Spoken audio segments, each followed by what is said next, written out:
music. Yeah. Did you see that? Yeah, I saw it. Yeah. I figured I'd switch it up, a little bit. But yes, welcome everybody to episode 27. Yep, 27. Episode 27 of the Primetime Gorehounds. I am Primetime James Thomas, Pretty Six himself. Here, Mr. Gorehound himself, Paul Burt. And Paul, how are you some bitch? Oh, I'm doing pretty good, man. It's been an interesting summer and keeping myself active. Nursing a bit of a sore arm because I got my horror movie icons sleeve revamped, more detail and color. They look better than ever. Photography stuff. And apart from that, I've just been just enjoying this time off until the insanity begins again with college and everything. But I'm here ready to go with Nightmare on Elm Street Part 3. And this may sound crazy for a lot of people, but this is the movie that introduced me to Freddy Krueger way back when I was a kid. Same with Friday the 13th 6. Oh, wow. Interesting. Yep. Well, yeah. Well, as for me, things have been going good. Like I say, work is going good. Life is going good. Today in Iowa is the beginning of our yearly tradition of the Mississippi Valley Fair. And I was asked to join. I'm like, I am not 15 years old anymore. And then plus, I am not in the mood for paying $15 for a fucking funnel cake. I'm just not in the mood for it. Fair enough, man. With inflation and all that stuff, it's like, what's the point now? Yeah. Which is funny because I think Kid Rock is going to be performing there, and Saturday Nelly is going to be here. Yes, Nelly is going to be performing at the fair here, which is literally like 10 minutes away from my place. Interesting. That's how far it's fallen for Nelly. But okay. But yes, we are going to be. What's up, Ronnie Bravo says something else. One of my favorite movies. Yes, this is a fan favorite. This is a fan favorite to a lot of fans. This is Dream Warriors. Paul, now have you made this mistake? Nightmare fans scream at me. It's like, James, it's not the Dream Warriors. It's just Dream. Well, for me, I just call it Nightmare on Elm Street Dream Warriors. Sometimes I might say the Dream Warriors if I don't feel like saying the other title, but for me, it's always Nightmare on Elm Street Dream Warriors. Yeah, I always call it I just simply call it Dream Warriors. Yeah. And for some people, it may not. Yeah, I was saying. And think about this too. For some people, it may not realize this. This is, to me, kind of like the second addition to Heather's saga. Think about it. The first movie, this one, New Nightmare, your trilogy. Yeah. You can definitely say this is the true sequel to the first film. Even though I firmly believe I kind of appreciate the second film, which is gaining a cult following. But yeah, man. Nightmare on Elm Street Part 3, and of course, the Dawkins, we're the Dream Warriors. You got I love that classic. Song. I'm a rock and metal dude. I love that song, and my mom is a big fan of that band. That's one of her favorites, man. Well. I mean, it's a shout out to Mama Bert. I believe, but the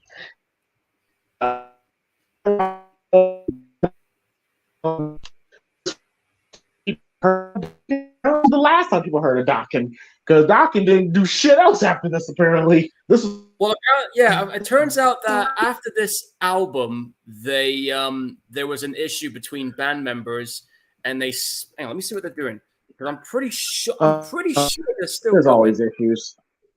Yeah, I know, especially with glam metal bands back in the day. Believe me, because this song was from the Back from the Attack album, and they disappeared for a couple of years. They came back in '95, and their last album was, they came back in '95, a couple of years after, with a dysfunctional album.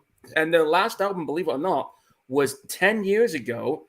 The lineup's still together, and they are currently getting ready to release their 12th album, but we don't have a release date yet. Well, this was their peak. Yeah. A lot of and people then would for probably sure, say that. I think this was the era of Guns N' Roses, and Motley was around, and Doc didn't really have a chance. Yeah, that was pretty much it. When you got two bands like Guns N' Roses and Motley Crue, and don't forget other bands like Skid Row, Poison, Rat, Alice Cooper in his 80s era. You know, there was a lot of competition in that scene back then. And also, think about this. Around that time, you were starting to see the major emergence of thrash metal. And you got bands like Metallica that just released Master of Puppets a year ago. You had Slayer just dropped their Rain and Blood album at some point. And of course, you had Exodus, Testament. Anthrax was releasing some of their albums around this point too. So thrash metal was starting to be the main players at this point, and this was around the time when glam was kind of going neck and neck with each other. And then the 90s came, and then grunge came around. And I'm just like, you know. For sure. All right.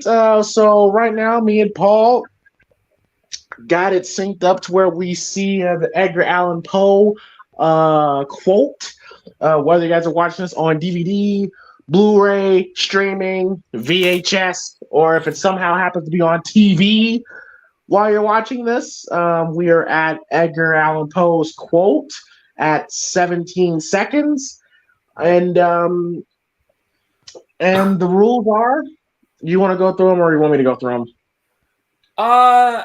You go through them because I know what I'm going to say. All right, cool. All right, now the rules normally go. We're 27 episodes in, but the rules go that I'm gonna go 1, 2, 3, play, and when I say play, you press play. Again, 1, 2, 3, play. When I say play, you press play. And if you don't press play, then all I'm going to say is, welcome to Primetime, bitch! Because your face is going through a TV screen. You son of mother... That should... Okay, all right. I'll give you that. You knew I was going to say that, too. Okay. All right, so here we go. I got my burritos ready, homemade chicken burritos ready. And what you snacking on, Paul? As usual, got a bag of nachos and some Fanta. We're ready to go. All right, here we go. And 1, 2, 3, play. And we are in. Sleep those little slices of death. How I loathe them. Legendary quote. Here we go. New Line Cinema, Heron Communications, Smart Egg Pictures presents. I love that Smart Egg. Smart Egg. Robert Shane production. Good old Bobby Shea. Yeah. Nice. Nightmare on Elm Street 3. Dream Warriors. But yeah, this is I always enjoyed this opening. You know, before we get to the rock music, I always thought the music, good old Larry Fishburne, now known as Lawrence Fishburne, who just turned 60 the other day. Happy birthday to Lawrence Fishburne. Yes, pre-Boys in the Hood. Yeah. Ricky Bundy, Bradley Gregg. I think I remember one of the cast members that was in this movie. I'll know which one when I see him, but he was in a sci-fi movie about a year or two after this called Class of 1999.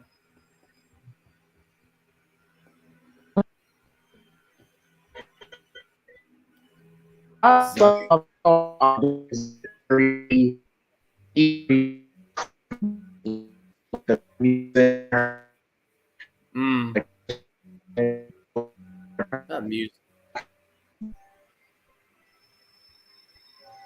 You know, she's making that house.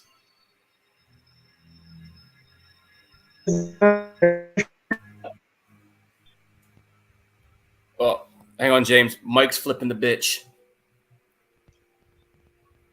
Special visual effects by. Yeah.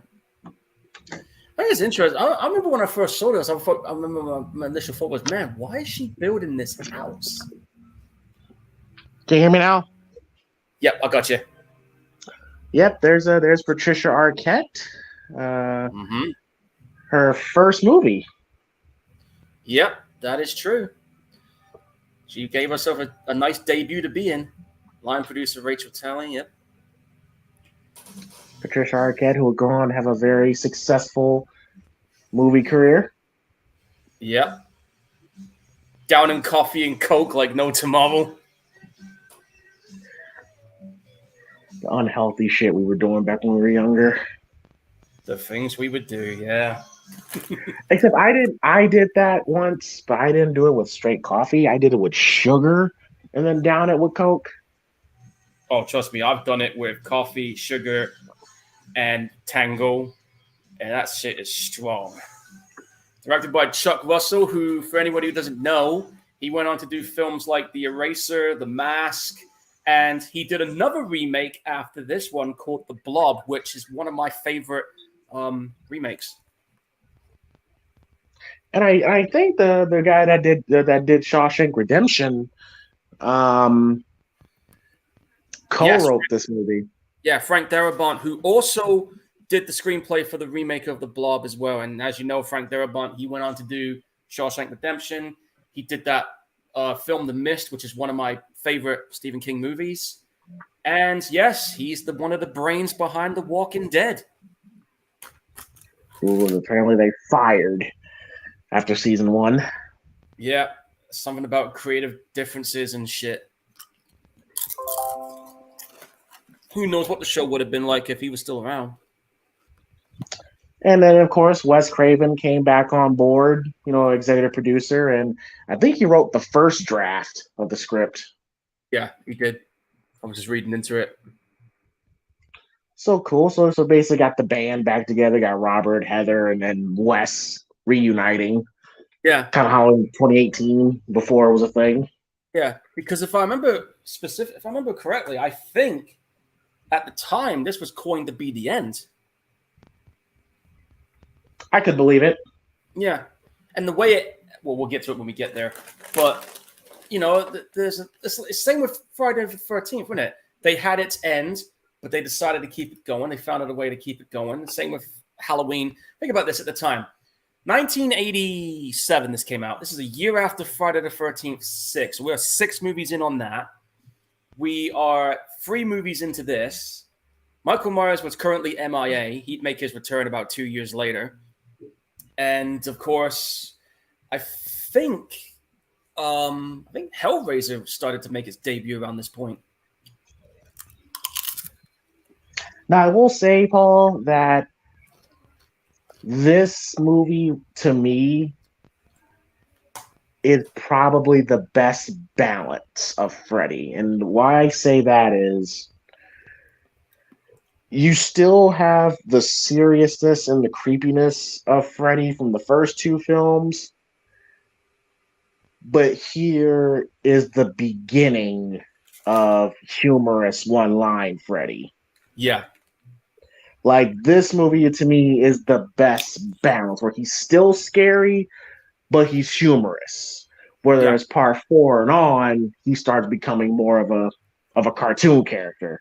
Yeah, he became more of a comedy character. 5th one, the comedy was really showing on that one. And then I guess for a lot of people, you could say part 6 is when he really went off the rails with his humor.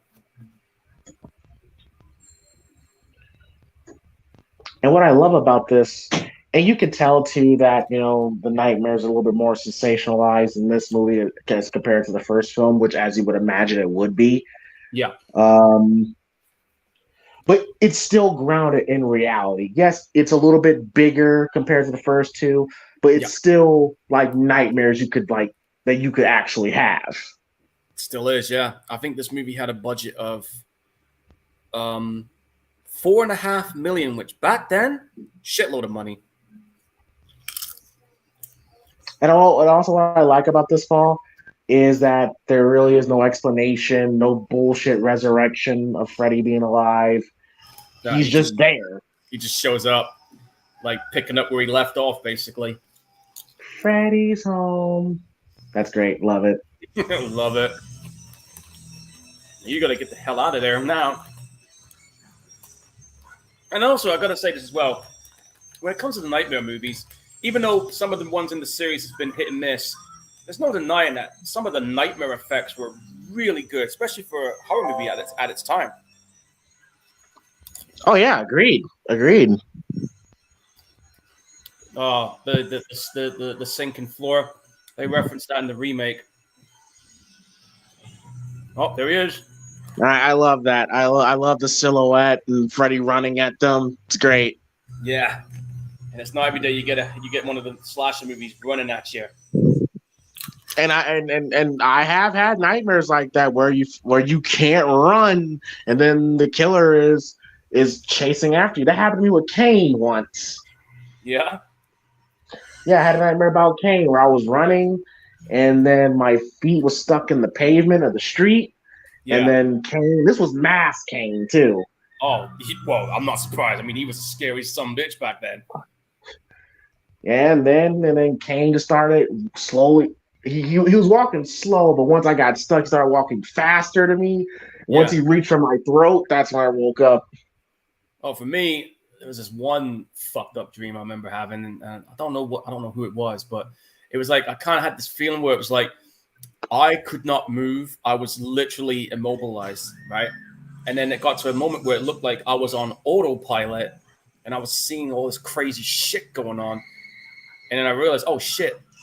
I realized what was going on in reflection. It was like a fucked up version of myself, and I thought, oh shit, and I woke up. That was a twisted ass nightmare that I had. Yeah, I'm gonna tell you right now. When I was a kid, I wouldn't go near a fucking bath sink after seeing that. Oh yeah, that shit. Yeah, this shit was scary. And you can tell that it had a little bit more money behind it now. Yep, and yeah, that'll make you pass out. Oh, there's that bitch of a mom. Underlay. And there's Morpheus. I mean, Lawrence Fishburne.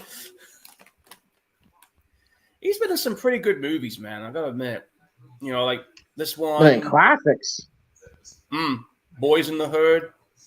He was in that. He was in that Tina Turner movie. He was playing as Ike. And then, of course, one of my favorite sci-fi movies, Event Horizon. Event Horizon was really good. Yeah. They're releasing that on 4K later this month. I'm going to see if I can get my hands on that. How ironic, she's wearing a Duke and T-shirt. I just noticed.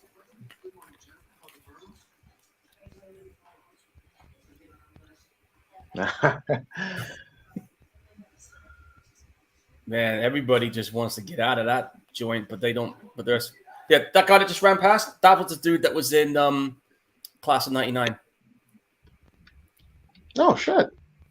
Yeah. And this dude. Did you just meet Kincaid? Yeah. Yeah, I don't have to look at your ugly face for too long.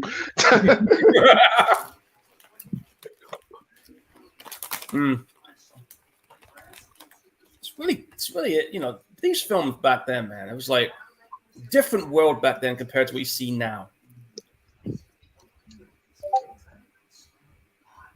Oh, for sure. When you look at people when it comes to like, especially with psychiatric places, like I think now people know how to handle people with mental health issues a little bit better now. But back in the 90s and late, 70s and 60s, it was harsh as shit back then because nobody knew how to deal with them.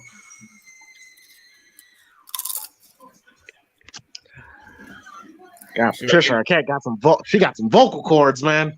Oh yeah, she could scream the place down if she wanted to.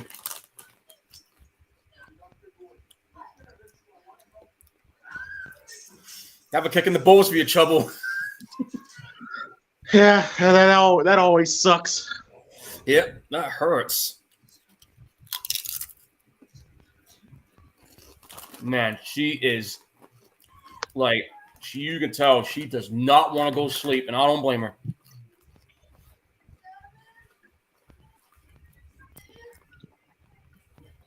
Good performance by Patricia. Oh yeah, definite. It's funny too because I think she's related to she's related to Dave Arquette. How ironic that a couple years later, her brother would end up working in a Wes Craven movie, Scream.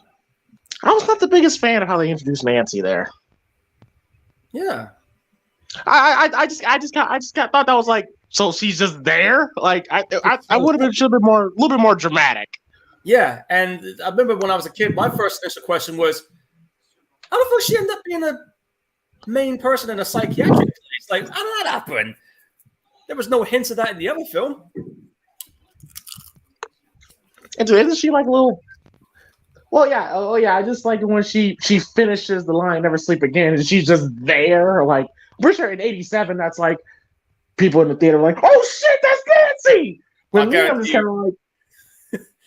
I guarantee you, people in the cinema probably must have been like, "Yeah," when they saw her. You know. Yeah, I just thought they could have had a better way to introduce her. That's just me, though. Yeah, fair enough. And so she's an intern at this place. She's a doctor. Yep. I'm like, aren't you like 20? Yeah. How did you? Aren't you a little too young to have this job? I know they're trying to put the add the gray streak to her hair to make her seem older. But I'm like, you don't look that much older than the rest of the kids. Yeah. Well, we all know she got that gray hair thanks to Freddie. Do you think that's what it is? I just thought that was just to make her appear older. Oh, I must have forgot, but I thought myself, they're doing a bit of Evil Dead 2 there, but. Oh, he's just like, he's not a psycho, homicidal maniac killer, Yeah, and there's that weird ass nun. And Boogeyman, Jamie's uncle's the Boogeyman, Boogeyman. I'm sorry. No, you're good. But yeah, that nun. I remember when I showed this to my friend, he was just like, "Man, what's with that nun?" I just said, "Oh, you wait until later on, dude. There's a reason she's there." Yeah, I kind of have a hot take. About that. I'm not the biggest fan of the whole backstory. Yeah, the backstory thing. I guess they had to try and figure out why Freddy was like he was. So they had to. I guess they had in their own little way had to put a little origin to it. Yeah, but it's creating unnecessary empathy for him. I know. Like you're saying that underlining tone that it's not his fault. He grew up with the odds stacked to get against him, and I'm like, no, like I'm not. No, the guy is a child murderer, and he's a piece of shit, and that alone is creepy. Exactly, but some of these filmmakers and writers, they always have to create some kind of trope where they have to explain everything, and it doesn't work. Yeah, most of the times it doesn't. Like, they did that same shit with Rob Zombie's Halloween, where you actually felt empathy for Michael, and there was some point where you actually was rooting for him. Yeah, I mean, I remember I thought myself when they were doing that remake, I was like at first thinking, okay, how are you going to be able to do something different? I didn't know how they were going to do it, and then all of a sudden we find out his backstory that he had a pretty shitty upbringing. And I'm kind of like, well, yeah, I could kind of relate to that. But his was much more extreme, Oh, God. Are you at the scene when he's on the computer?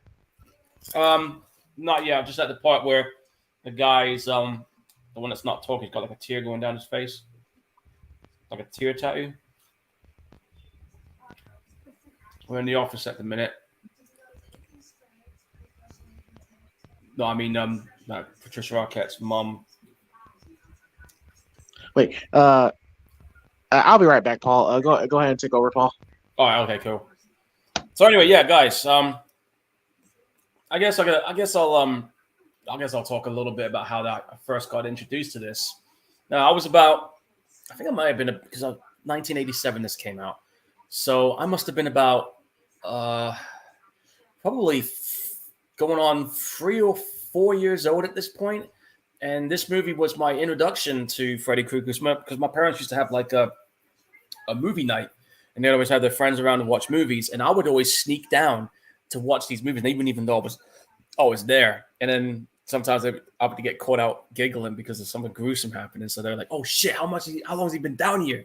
But yeah, I mean, Nightmare on Elm Street 3 for me it's one of my favorites because it just felt like a proper natural follow-up to the original movie. And don't get me wrong, I mean the second movie is great too, but this one just felt like a proper follow-up, and there's that dollhouse again. Well, I honestly felt like I honestly felt that people just weren't ready for that type of movie that the second one was. Yeah. Oh, about the bit with the computer. Oh, those old school computers. God damn. Yeah, I think that was it was an Apple, I think. You gotta keep in mind too, like back then there was no internet. There was basically just digital typewriters. Yeah. Windows wasn't around just yet. And they had those little floppy disk things, it looked like a piece of paper. Oh God. And then it would take fucking forever to load these computers. But I'll tell you what, you want a computer that's more ancient than that one? Look up, if you're ever on Google, look up these BBC school computers, man. They were ridiculous. Yeah, we've come such a long way. Oh, we have, yeah. I mean, do you remember back in the 90s when you watch Star Trek and you watch films like Total Recall, you see these like cell phones with like PDA things on it. You think that'll never happen. Now all of a sudden we got them. Right, for sure. Yeah. Funny how movies precursor technology that we're using right now that they kind of portrayed back then. There's that damn bike. Oh, I love that. I love that with the bike. Yeah. Really creepy with the bike, and the bike just crumbles. That is gnarly. Melting. Crumbling, man. He's melting. And now she's in the house again. I love how the house is basically now a character in itself now. Yeah. It's like the house is an extension of who he is now. Of who he is, yep. Just a straight and that fucking pig's head, man. This thing. I bet that was a wild day of shooting. Oh, no kidding. I bet people were like, all right, let's not tell these guys what's gonna happen. Let's just let them react to it. And I bet they'd be like, oh fuck, when they realize. Can you imagine how much that shit probably smelled too? Oh yeah. Imagine if they had a Day of the Dead situation. Did you hear about that one? No. Well, you know that bit on George Romero's Day of the Dead where you see roads getting ripped in half? Yeah. Which they use actual pig intestines and shit, right? Well, during the weekend, they had the pig intestines in the fridge, but somebody pulled the plug out of the fridge. So when you see Joe Pilato getting torn in half, you're dealing with rotten pig intestines that haven't been refrigerated for the whole weekend. You can imagine the fucking smell when that hit him. Jesus Christ. Yeah, because when they said cut, I saw the outtake. He literally started heaving, and the guys playing zombies. Think about it; they're getting their faces right in it. And they got it in their hands like they're ready to eat it. I guarantee you, some of those guys must have been like, "Oh shit!" And I can tell you right now, I've smelled what rotten inside smell like. It smells like somebody took 10,000 shits and died. Oh, there's the worm, Freddy. The Freddy worm, cool design. I love it, and I just love it's all practical. Yeah, and I just love his reaction when he realizes who's there with him. Really? Well, I just love that reaction where he's just looking like, you. Yeah, it just like. Yeah, it's nice. It's not. I just kind of.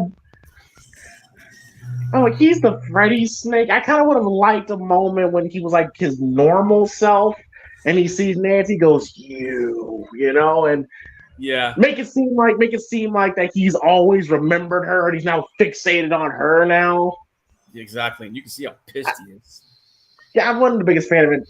I'm one of the biggest fan of being on the Snake and they reunite. Like that's a big moment there. Yeah.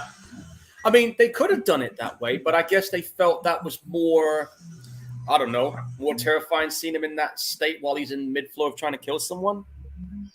And I thought how Nancy went, "Oh my God," was kind of strange. It's like you should have known it was Freddy when you got into this shit. Yeah. She should have, or even that, she's never seen Freddy like that before. Maybe that was the initial reaction to it, but she should have maybe acted a little more to that. I don't know. I always thought that was strange. Like how they did in Halloween H2O when Laurie and Michael see each other for the first time in 20 years. That was done so much better. That was fucking great, that scene. And then she's like got the axe, smashes the security console, and she's like getting ready to fucking throw down with Michael. Yeah. I don't know. I was not really the biggest fan of how Nancy and Freddy reunite. Yeah, could have been better, but I guess somebody had ideas, and I guess that's how it ended up. That's fine. I'm just saying. Yeah, I don't know. And by the way, Heather Langenkamp, she looks good in this movie, man. Oh yeah, definitely. I mean, and Patricia Arquette is a good-looking woman as well. I like their I like their mouth.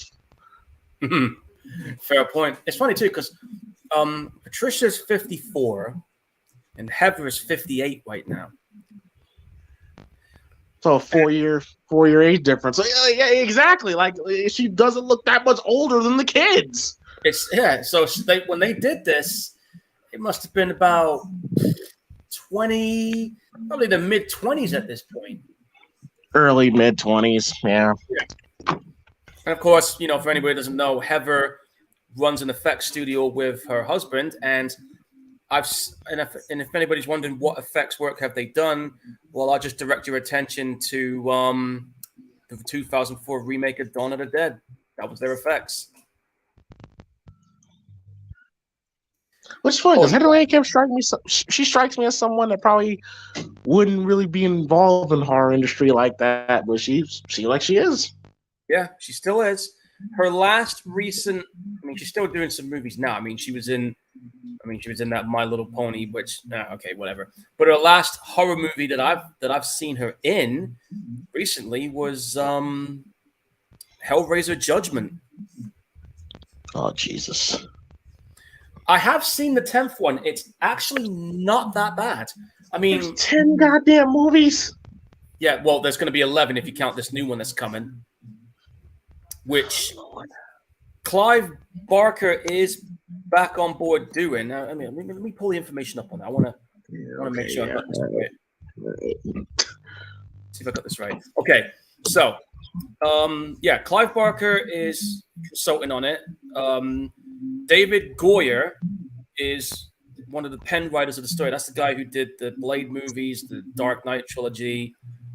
But his first screenplay was Death Warrant, for anyone who didn't know. Being directed by David Bruckner, who did... Oh, he was one of the Radio Silence guys, did The Signal. And here's the thing that... I don't know what you're going to make of this, but Pinhead is played by a female actress called Jamie Clayton. Oh, God damn it. I don't know, man. I'll have to see. It's going to be on Hulu. So for me, I'm guessing that's Disney Plus. Why is she a female? I think that was the original intent that Clive Barker had, from what I understand. All right. Yeah. I'll just let me know how it is when you see it, Paul. All right, well, like I said, it's on Hulu. I know the new Predator flick's on Hulu as well, which is Disney Plus. So, yeah, I'll drop my thoughts on those movies when I get a chance to see them. I mean, I'm hoping it's going to be good because, I mean, the last movie, even though it was like low budget as shit, but it was still had the essence of the first two movies. Now, Paul, question. I know you're a Jamie Lee Curtis guy, but if you had to choose between Nancy or Lori from Halloween 1978, which one? Which one are you talking to first? Oh, fucking hell. Good question. If they were both there, knowing me, I'd talk to both. But if I have to choose one, I would probably just to test the waters, probably with Heather, and then maybe Jamie. Yeah, I'm right there with that. I would probably because Jamie had a little bit more bolder features than Heather does. Yes. Heather she fits more of the girl next door than Jamie Lee Curtis did. Yeah. So yeah, I probably will talk to her first. Sure. She's a very beautiful woman. And she looks good here, but oh my god, her all-time like hottest was in fucking New Nightmare. She looked incredible in New Nightmare. Oh, dude, in New Nightmare, she looked amazing. And this was like at the time, 10 years after the original. Right. Yeah. So, but yeah, I mean, New Nightmare, man, that was just a great movie. Very underappreciated at the time, but now people are starting to come around to it. Yeah, because again, no one expected Nightmare on Elm Street to go in that direction that it did. Because I remember when I first watched it, I was like, yo, what the fuck is going on here? And then as I watched it more, I was like, I get it now. Because remember, I was like 11 years old at the time when this dropped. Right. So I had to literally ask my mum to go rent it at Blockbuster. You can imagine what the staff people were like, saying, hey, you sure you want to show your 10-year-old kid this 18 rated movie? He wants to watch it. He's already seen the others. All right, fine then. I mean, we've all had days like that, guys. I mean, when we had Blockbusters back in the day, and I'm sure James has done it too, where had to get your mum to rent you a film that you wanted to see because you couldn't rent it yourself. Oh yeah. Trying to ask my parents to give me Grand Theft Auto was a fucking You should have seen what it was like when I was asking to get Carmageddon. The looks I got from people in the store was just insane. I was like, yeah, don't judge me. I like the game. Oh, that's creepy as shit. The Puppet Freddy. And it's stop motion too. Yeah. This is when nowadays they would just slap CGI on it as well as the Freddy snake. But no, yeah. It's stop motion. And stop motion's hard to pull off. It is very hard to pull off. Look at some of the stop motion animations that came out in the years. Now, I will say, Paul, I mean, I'm not the big... If I had to nitpick, the one thing about Freddy that I do not like in this is that his fedora is it looks a little too small. Yeah, it did look small in this one. I don't know about you, man, but this was terrifying for me. Your tendons of puppet strings, like... A lot of people... Now, me personally, I say the Tina death is the best kill in the franchise, but a lot of people say this is, and I totally understand why. Yeah, I mean, look at it. I mean, this is nightmare fuel right here. Oh my! Ooh! Have a nice stroll, asshole. That is, again, practical effects, and it still looks damn convincing to this day. God, oh my God, my feet and arms are hurting right now. How do you think I feel? And I suffer from issues with my leg. This is definitely the more terrifying kill of the whole movie. Oh yeah, without a doubt, because it just happens. You didn't even get a warning. It was just there when it hit. And Freddy didn't even say a word to this dude. It was just like, I'm just gonna do this to you. Like, he didn't waste any time with this. But like I said, he was going to be the first to go because, as you know, that actor was getting primed to do Class of '99, so he only had like a brief cup of coffee moment for this film, you know? Yeah, fake ass Corey Feldman. Yeah. Mm-hmm. Which he does. He looks like Corey Feldman. Yeah, I agree with that. He does look a little like him. Yeah. It's crazy. It's baffling too. Like when you think about actors like Corey Feldman, and he got his start in Friday the 13th 4. I love the music here. Yeah, music's pretty cool. It's 80s, but it's so terrifyingly good how they did it. Oh man, look at that. Woo! Have a nice flight. Thanks for coming. You hear him splat on the ground. Well, that was fucked up. Yeah. Like I said, this movie has the best balance here, where Freddy is still scary. Yeah, he's still scary. He has his occasional one-liners. It's not overboard. You know what I'm saying? I would not, if it was up to me and I was in the creative process, I wouldn't have gone this far. But if this was the farthest they were gonna go with Freddy, I'll be okay with it. Where, like I said, 4, 5, and 6, where they completely went the other direction. Yeah. But this right here, I believe, is the farthest I would have gone. Yeah, this to me would have been the trilogy. Or you could have just done, like I said, I know a lot of people love part 2, but if you were going to do it a certain way, I would have said, do the first one, then do this one, and then maybe you could have done part 2 as really part 3. You know what I mean? You could have done it that way, but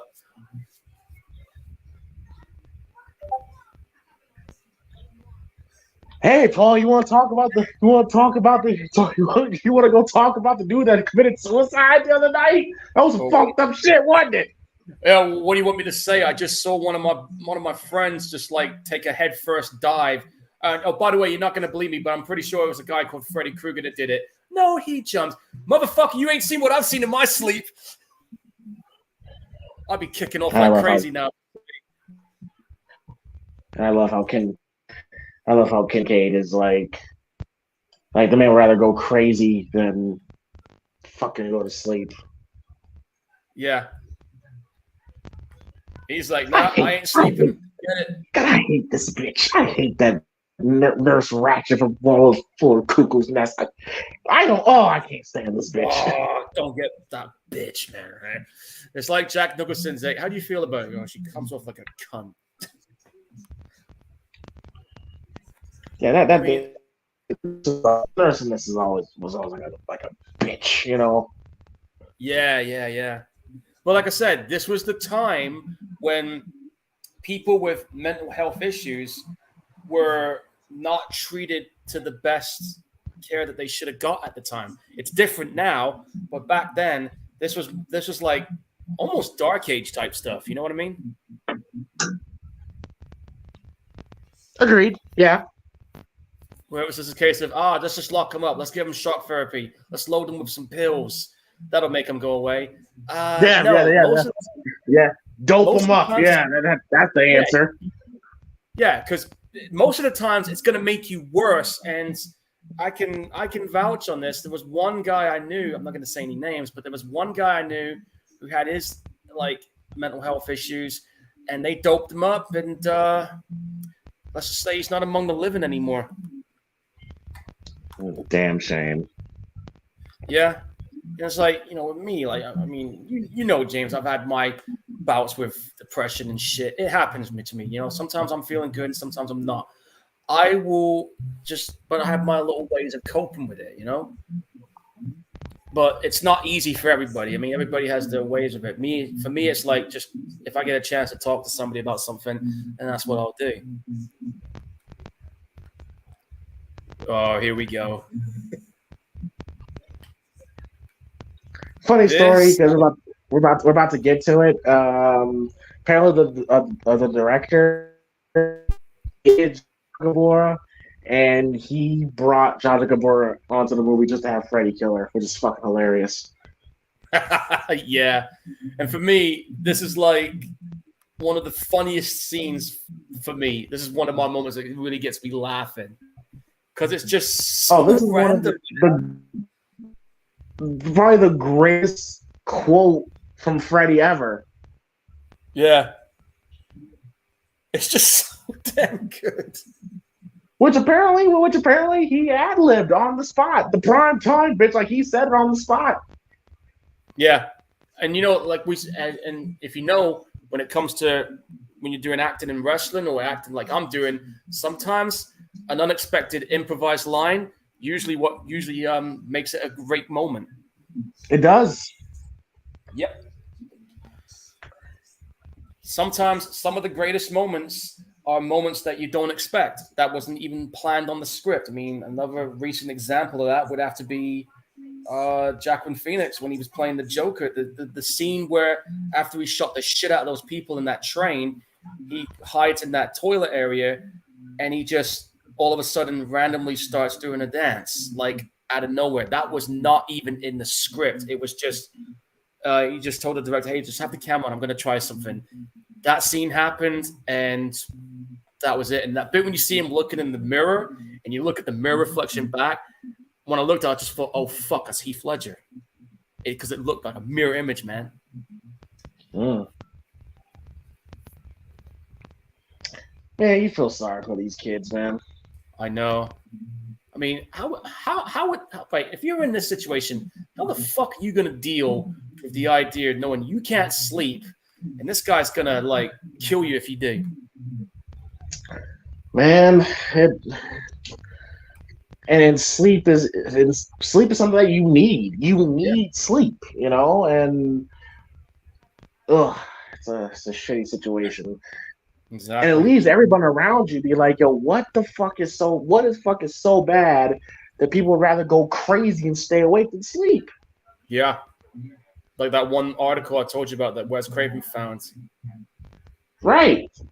I mean, that when I read about that, I was like, damn, really? Here we go. I love that bit. I just love that bit so much, man. It's like, hey, can I ask you something? Yeah, go ahead. Who gives a fuck what you... Just love that line bit. Great. Amazing. Yeah. Gives a fuck what you think. I guarantee you that probably got the biggest laugh in the cinema. I wish I was a fly on the wall for that. And knowing how the director did not like her is just great. Yeah. And I love how the TV screen fizzing out has got the black and red on it. Mm-hmm. Then here we go. Here it comes. This is iconic.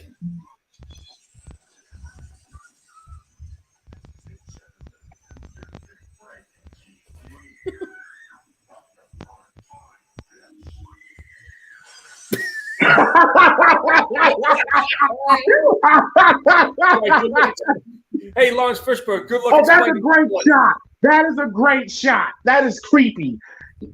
That was cool. With her head in the TV and the fire. Oh, that's a great shot. Yeah. Now they're gonna have to figure out how they're gonna explain that. Yeah, how do you explain that? Like, you can easily say, "Oh, she wants to commit suicide," but you'll be like, how would she get up there though? Yeah, like she'd have to like literally jump and do a head dive in it. And not just that, she would have to go all the way to the back of the room, have a running head start, then jump head first. But I don't think even you can't do that shit once. Have you tried to break a TV? It's not that easy. You know how hard those TV screens were back in the day? Bro. You'd have to put a sledgehammer to it. Yeah, that has such a great scene. And like I said, Robert Englund thought of the primetime bitch right there on the spot, and turns out it's his most known line. Yeah. It's moments like that makes Freddy so iconic. And I gotta say, Paul, that was the birth of MTV Freddy. Yes, it was. That was the birth of MTV Freddy. Yep. That was where it all started. For anyone who never knew, now you know. And now, welcome to Primetime, bitch. And unfortunately, 4, 5, 6, and on, they tried to do more iconic one-liners. And you're like, no, let's just dial it back. And I love 4. 4 is my favorite. But 4, you definitely tell the tide was turning. Yeah. Part 4, it's like, for that one, it's like Marmite. You got some that love it, you got some that hate it. I enjoyed it. I mean, it's not like it's not the strongest sequel, but it's definitely fun. Not taking anything away from it. I mean, Rennie Harlan did a pretty good job with that one.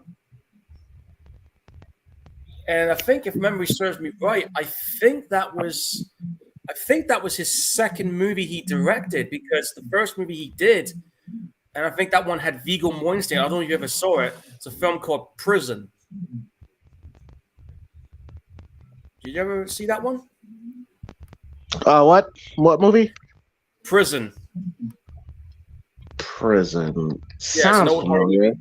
It's an old horror movie that Rennie Harlan did. It was the one he did before Nightmare on Elm Street 4. And it was actually one of the early films that featured Viggo Mortensen in it. That sounds very familiar. Yeah, it's basically, you got like this vengeful ghost that's in this prison that's haunted them. It's taking out prison guards and prisoners left and right because, well, I won't go into the story in case you haven't seen it, but I'll just say this for anyone who's in the chat as well. If you remember a video game called The Suffering, that's where the inspiration came from. Yeah, the whole, son of 100,000, not 100,000, 100,000. God damn! But maniacs. But of 100 maniacs, yes, of 100,000. That's a lot of sex there. But yeah, the whole son of 100 maniacs thing. It's like it's a plot. It's a plot device I just never longed to. It's like. It's like, okay, like, all right, let's be clear. Okay, Freddy was a child murderer, okay? Yeah. And it's indicated that there may have been something more that Fred could probably done to these kids while he was killing them. You know what I'm saying? Yeah. That in itself is creepy. Okay, and then when you add this layer, it's like you're telling the fans, like, oh, but it's not his fault. It's not his fault. Bullshit. It is his fault. Yeah. It is his fault. He deserved to get burned down by the family. Yeah, and here's the thing. As much as all of us shit on the 2010 remake, the one thing I will give it credit for is that they made sure they made that story come out about him on that one. Yeah, but I just didn't care. I just didn't really care for it. I'm just saying that if you had the right writers involved, it would have been something really good because they had the right person to play Freddy at that time. But I just felt like he didn't have a whole lot to do, and there's a lot of things they could have done that made it look better. But stop being nice, Paul. Movie shit.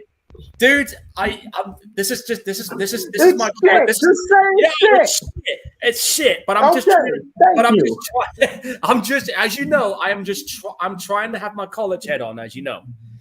I understand that, but here's the thing, Paul. It's like, oh God, look, I really wanted to like the movie. I really wanted to like the movie too, man. I did too. But God damn it, when Rooney Mara is probably one of the worst fucking final girls I've ever seen in my life, and you're just basically copying and pasting the original film. Fuck you. They copied and pasted the shit out of it, and they told like that bit with. I'll tell you the one thing that really fucked me off about it: the bit with the bathtub. You see the hand, and then that's it. You don't see him get pulled down. I'm like, where the fuck was that? Like, oh God, it's such a cop out, man. It was. Hey, you remember this from the original film? We're gonna do it again in this film. Like, bring something different. Now we know that Blumhouse has been in talks with Robert to do another one because he realized he's still got some gas left in the tank after watching him in Stranger Things.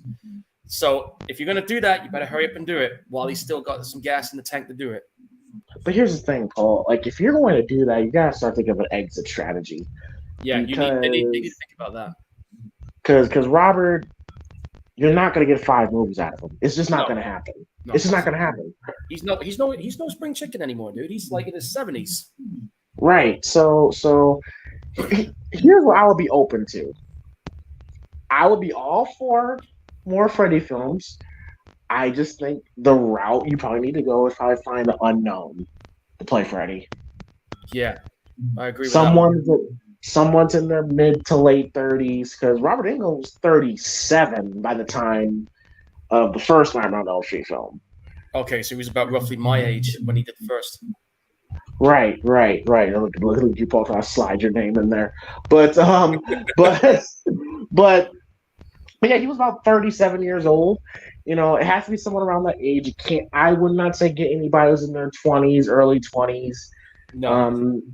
Because they're not that much older than the kids they're supposed to haunt. Like, it has to be some sort of like an authoritarian, like a authority figure there to play the monster. Yeah. And it has to be an unknown because I know people have been clamoring for Kevin Bacon to play Freddy. I said, yeah, 10 years ago that would have been a good idea, but he ain't no spring chicken either. He's like 63 now, though. Yeah, but I mean, shit, I'd do it if I was in the industry. I'd do it. Yeah, it has to be. You'd have to pick an unknown. Have to get an unknown.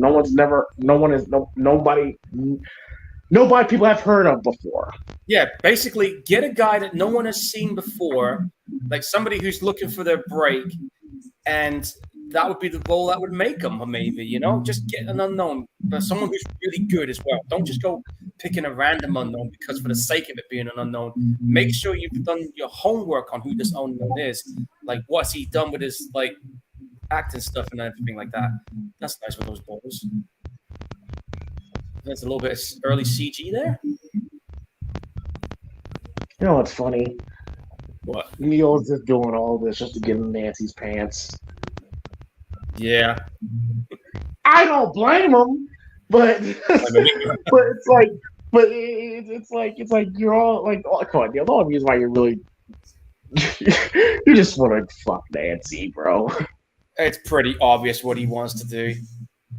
Which I mean, I'll do the same thing. Like, this hot ass woman. I'm like, yeah, why not? Yeah.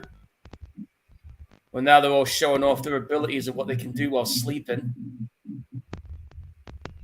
And that is not Patricia Arquette, by the way. I know. That was a gymnast. Yeah. Would have been nice if she actually could be able to do it, but hey, it's all good.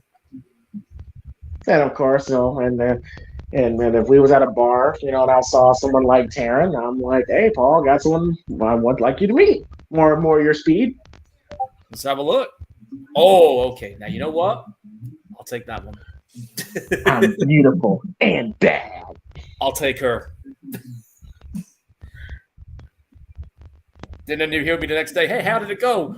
Oh, dude, it was really good. Yeah. Well, good. You owe me one. All right, I'll find just one. Can't promise what I'll find, but I'll find you someone. Maybe this one. Okay, all right. Ooh, okay. And I also really enjoy because it kind of has like a Goonies, Stranger Things type vibe that they're going with here. Yeah. That they all got their own individual powers and they can fight against Freddy. I like that idea. I think that was a really interesting concept that they put with that, man. For sure. Well, I guess that date's off. I'm surprised Nancy didn't get a power. Yeah, I was a bit surprised that she didn't have one. Wow. Tongue job from hell right there. That was a fine ass nurse too. Yeah, agreed. That was a fine ass. That's Joey's weakness. Big titties. Yeah.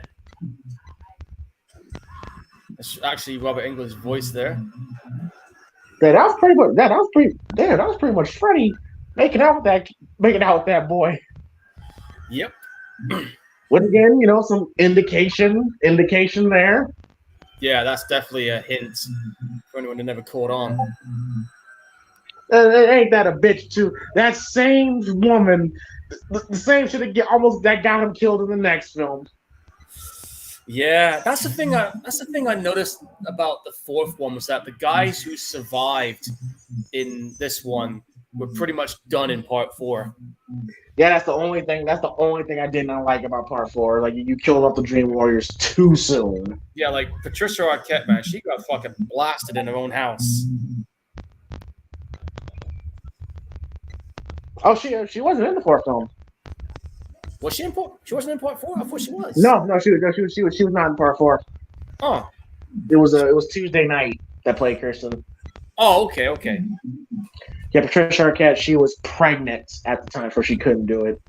Oh, okay, that's understandable then.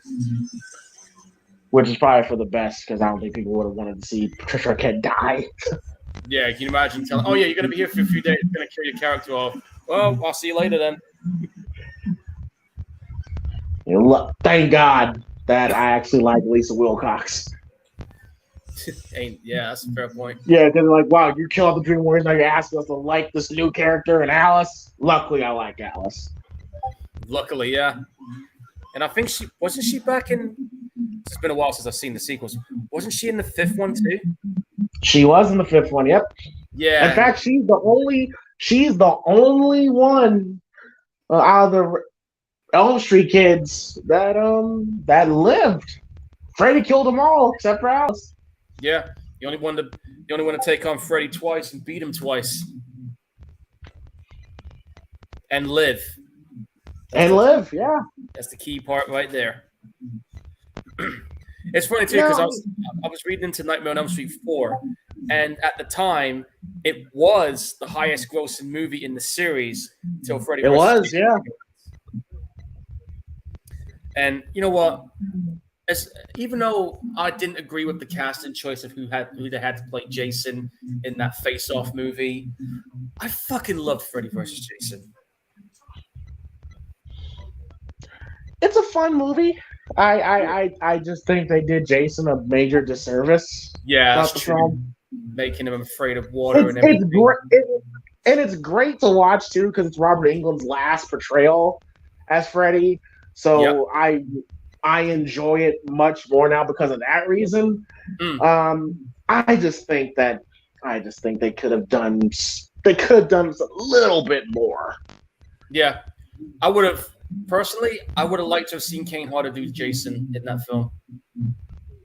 Oh, I think that's what everybody wanted to see. Yeah, I don't know why the film director decided to not have him casted. He wanted somebody different, so he ended up getting. I think they said because he was short. He was too short.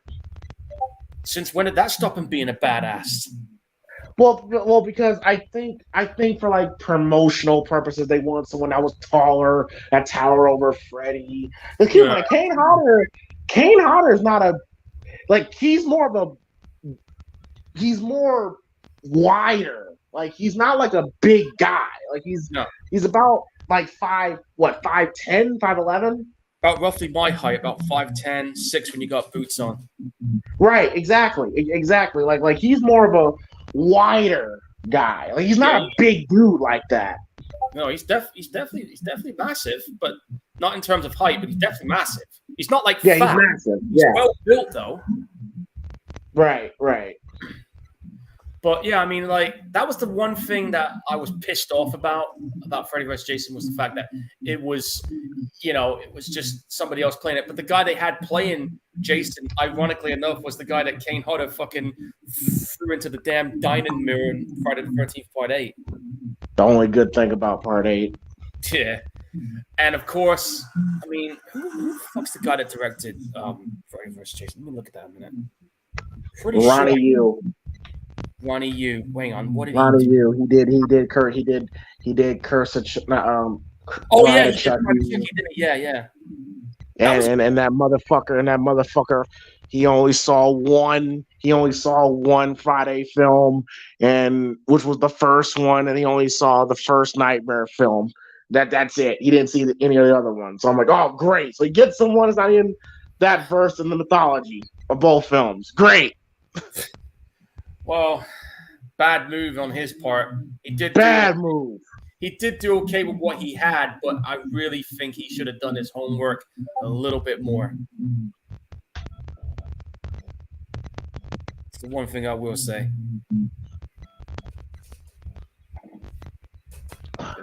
None again. Oh, so where are you at now, Paul?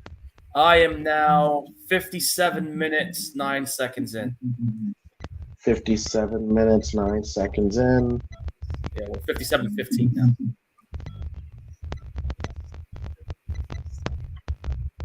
All right, let me know when you're at 57. Let me know when you're at 57:41. All right, hang on. Gonna be there in about 20 seconds. Oh, 10 seconds, I mean.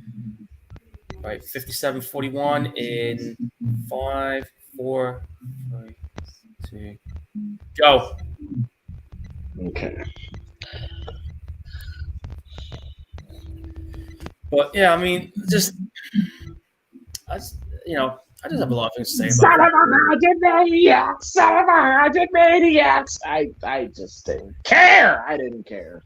I knew that was coming. But yeah, I mean, I forgot what I was going to say now. Yeah, back to Freddy versus Jason. Another thing I will say that I loved about it, I have the soundtrack album. Loved the soundtrack they had for it. Just full on metal, you know what I mean? Does this guy look like Bill Maher to you? Well, that dude, He does look like Bill Maher a little bit. Bill Moore. Let me see who this is.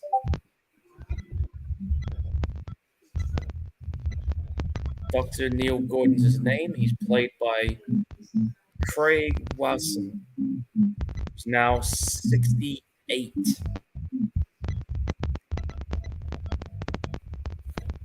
And what else was he in? I'm just seeing what else he was in. Maybe something I might remember. Well, he was in Malcolm X. He was also in Velocity Trap. Well, Malcolm X is the only other film I remember him being in.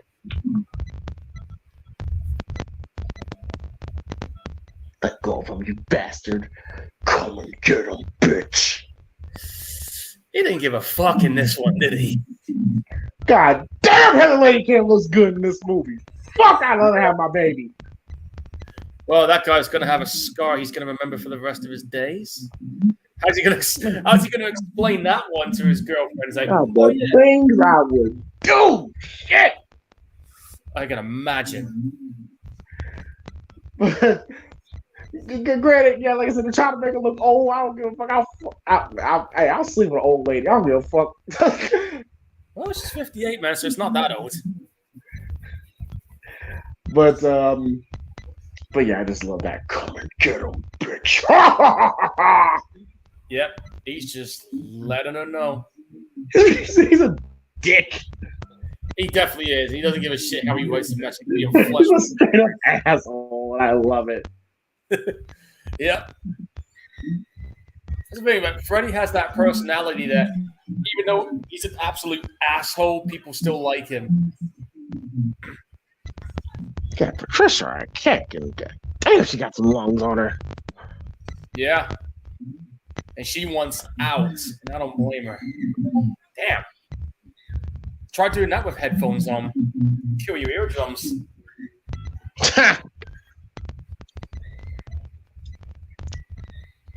Ow. Sounds like one of the school kids from one of the schools I was in throwing a fucking heavy ass tantrum. I remember all of us in the class were just like, okay, I guess we're going back to what we're doing. Teacher's like, what are you all looking at? We were like, nothing, you know. Here's John, late great John Saxon. Hey, rest in peace, John Saxon. Yeah. And you can tell right now he's not been the same since what happened in the first movie. I mean, but then again, you wouldn't be the same either if you saw your half-burnt wife sinking into a bed mattress now, would you? No, that's another thing too. Like, so was the ending canon? Because let's not forget the ending was Freddy basically kills Nancy and dragged his mom, which was a fucking stuffed doll, through the window. Yeah. I don't know now because that ending pretty much was them saying, you know what, he got him in the end. He got him in the end, yeah. So how do you explain her being alive and well here? So which ending was canon? The one where she basically tells Freddy you ain't shit, or the one where they're driving away?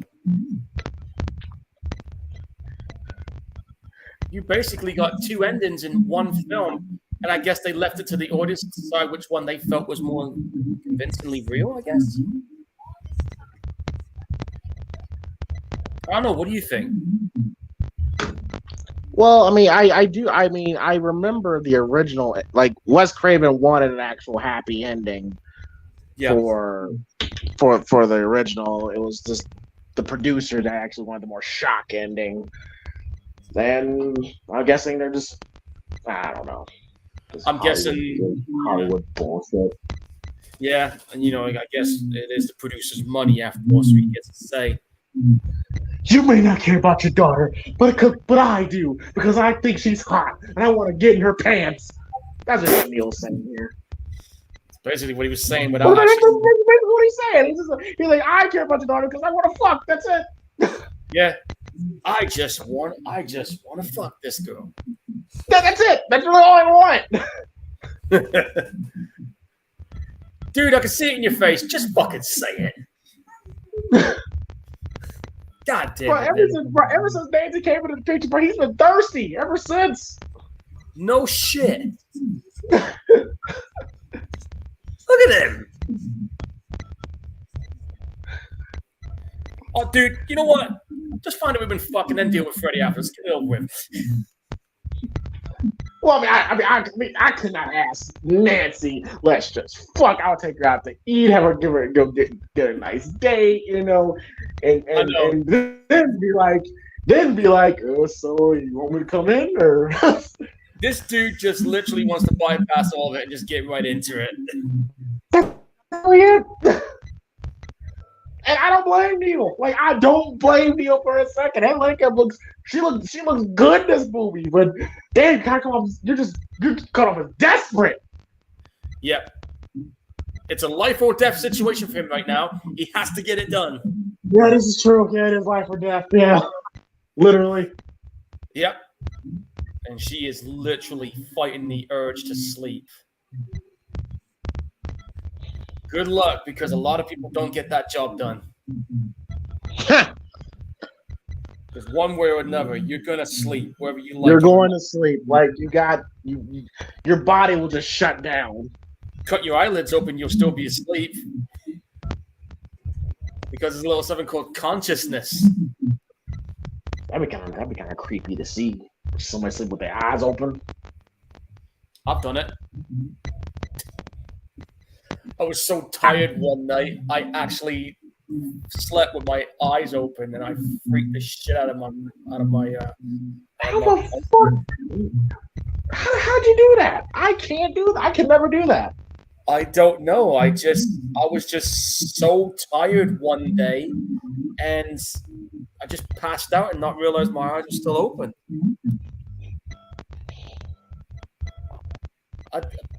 I don't know how to explain it, dude. I've never been able to do it since. It was just that one time. I don't know. Maybe you could say I probably died and didn't realize it. I don't know. But oh, Jesus Christ. Oh, Lord. It's just one of those things, man. I just can't explain how I did it. It just happened.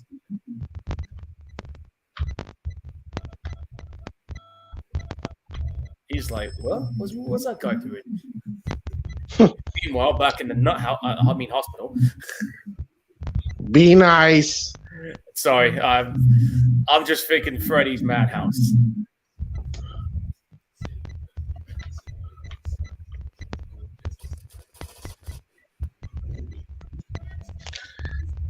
But yeah, so right now we are watching Nightmare on ELM Street Part 3, The Dream Warriors. Hope you guys are enjoying the show. Like to hit that like and subscribe button. Mm-hmm. What part are we at now, Paul? We are now 1 hour, 6 minutes in. We got 30 minutes left. Yes, sir. Yes, sir. got a good pace too. It's going flying right by. Yeah, that's how these horror movies did it back in the day, man. It was well paced. It didn't dwell on any bullshit. It just went right in there. Yeah, this is what you got. Yeah, Midsummer. Yeah, let's just call it by its real title: Swedish Wicker Man. I hate this era of pretentious ass horror films. I mean, look, you know me, man. I like watching any kind of horror, but when you got these like elevated horrors, like the Babadook, or Midsummer. I mean, sometimes I can watch one and be like, yeah, you know what, that's not so bad.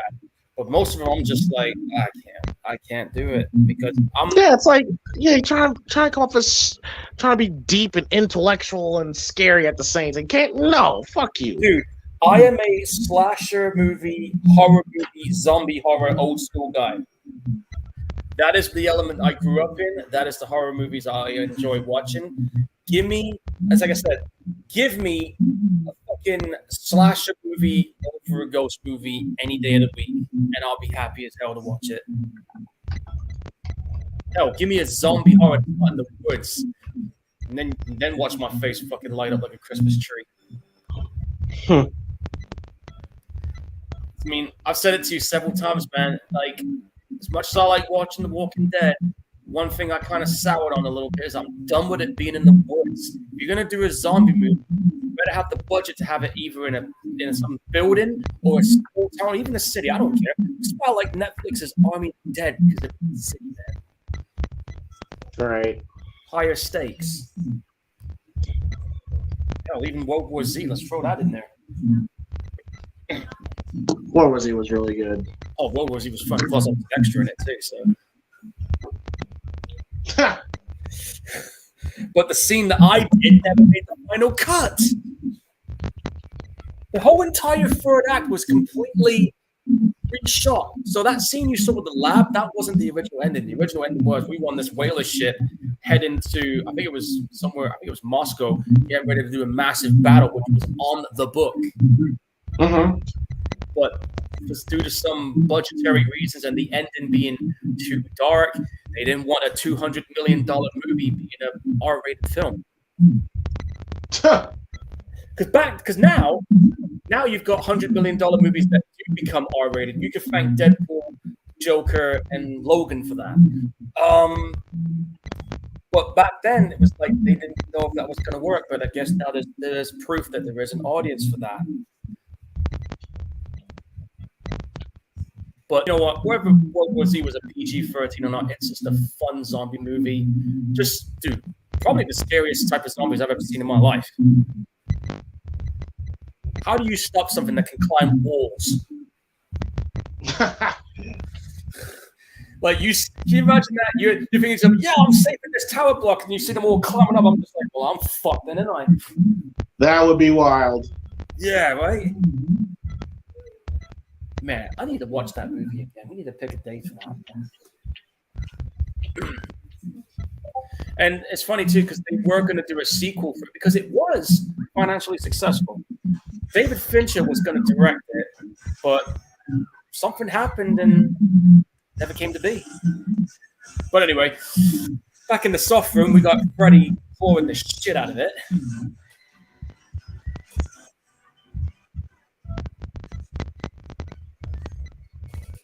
How do you feel about Freddy's makeup here? I actually think it was a pretty convincing burn effect, if you think about it, because it looks almost realistic. But his makeup effects, like, they changed in each movie. Sometimes it was really good, and sometimes it was really bad. Like, look at Freddy's Dead, The Final Nightmare. His burn effects were not that good. Oh, it was terrible. It didn't even look like he was roasted. So I think the first movie, this one, and I said the best. I say Freddy's look in part 2 was incredible. Yeah, but probably the scariest he's ever looked. Yeah, I think the other look I liked too was the one in New Nightmare. I really loved that look he had going on there. Yeah, that was a good look. Yeah, because the bit where you see him with the long trench coat, the combat boots, the leather pants, and all that, and that look, that was the original intent that Wes Craven wanted Freddy to look like. Yeah, this is true. That was New Nightmare was more in line of what Wes Craven initially wanted. Yeah, you're absolutely right. Oh damn, that's just harsh. I will say this though, Freddy in a tuxedo. Come on, man, that ain't good. Where's the fucking perfect? That's such an underrated line. People say Primetime, where's the fucking perfect? I know, right? The great line. I guarantee you, people, when they come home and they want a stiff drink, I bet you somebody's thinking of that moment of like, hey, honey, where's the fucking bourbon? That shit had me dying when I first saw this. No kidding, man. I was in stitches back in the day. But once again, there was that balance where you got both sides of Freddy here. Exactly. Tyrone and Fred, that's nice. I mean, like I said, the comedy wasn't overkill. I would say comedy. That's a little strong. I would say humor. Humor, yeah. The humor wasn't overkill, and neither was horror. It was the perfect balance. They found it in this one. Yeah, because Freddy was still. He had humor moments in the first two films. Right. But once we get to part 6, like imagine this movie times 10 when we get to part 6. Oh, we'll get there eventually. And God help us when we get to part 5. No, I thought the concept of part 5 was interesting. I just thought, again, it all comes down to execution. Yeah, and it's kind of crazy too because the guy who directed it went on to do Predator 2, which is fucking insane. Yeah, and plus, I don't think Robert Englund was in the right headspace when he did that movie. I think he was basically making a living on this character, and everybody wanted to play that character. And I'm guessing he was at that point where he wanted to do something else. Well, not just that. I mean, because I think around that same time. He starred and directed Phantom of the Opera. Yeah. And then he immediately did part 5 after that. So he was probably just tired. Yeah. I haven't seen that Robert Englund's Phantom of the Opera yet. I've never been able to get my hands on it. Yeah, same here. I'm pretty sure. We've still got Shudder. I'm gonna have a look on there and see if it's there because I'm pretty sure I saw it. I might be wrong. If it's there, then I don't remember seeing it. No, I mean sometimes, like I said, every once in a while they'll put something up on there. They got their exclusives, and they always every once in a while will put their old ones. Oh fuck that! I'm not sitting in that wheelchair. Ha! No. You got the spikes going up your ass and everything. Like, no. Now the shot with Freddy at the end of the hallway, great shot. That's more in line of. I think it's gonna be coming up here. That's more in line of the first film. Yeah, agreed. With that shot of Freddy when he's at the end of the hallway is fucking scary. Yeah. And his voice in this as well, was getting, like you said, when you first, like we were talking about in one of the first movies, like he didn't sound evil, but as he got more stronger, his voice gets more eviler. Yep. Mm-hmm. Same, just like the first one. And it happened in this one too.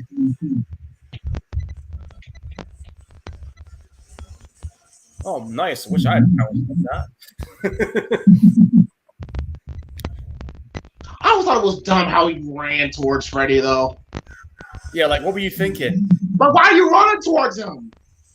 Yeah, why? You're in close. I don't believe in fairy tales. Ouch. I kind of want him to have a better death. Like, Ray just grabs him and stabs him. I thought people were. Yeah. And did you see the wire that was on his shoulder? Yeah. Wait, did he kill Taryn already? Yeah, he killed the lady with the syringes with that water rush. Oh, yeah. Yeah, that's done. Ooh, what a rush. I'm pretty sure the Road Warriors got that idea for that line on this film. I don't know, because I think this is 87. 87, right? And this is when they weren't in WWE just yet. I think they were just. Oh yeah, you're right. You're right, because they were in NWA at the time. Yeah, and I think this was the year they were having that scaffolding match, or I think it was War Games. It's one of the two. One of the worst fucking ideas for a match ever. What, scaffolding match? Scaffold match. It's like I'm gonna throw one of y'all off the scaffold. I'm like, fuck you. Hey, you want to know how much of a bad idea it is? Ask Jim Cornette. He blew both his knees out. Woo! He fell, remember? Yeah. And Big Boss was supposed to catch him. Yep. Worse. Because when you see him landing, you literally see his knees just go pop. And then when you see him getting carried out, you could tell he was in pain because he was like going, ah! And I'm just like, yeah, you're done for a while. Oh, goddamn it, motherfucker, Big Boss man didn't catch me! Yeah, pretty much. He busted his knees, but it sounded like he got booed in the balls on the way down. Either that or his kneecaps went up to his balls. Pick one. Goddamn Jim Crockett and NWA for this stupid goddamn match, you motherfucker! Somewhere along those lines, yes.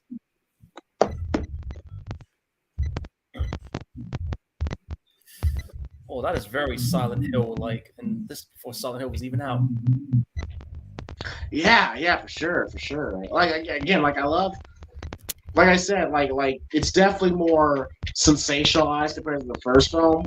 Yeah, but it's still like, again, realistic dreams. Why would you bury his bones in a creepy ass junkyard? Never mind. I thought his bones were in that furnace. Man, I was not the biggest fan of how John Saxon dies. I thought he kind of got. I think he should have gotten a more. I don't know. I was not the biggest fan of how. And we were gonna get to Nancy's death. I just did not like how they executed those deaths. Yeah, these two deaths were bullshit. Like, I got no problem with Nancy dying, but it had to happen. It had to happen. Yeah, right. But just how they did it just made her look dumb. Yeah, that's true.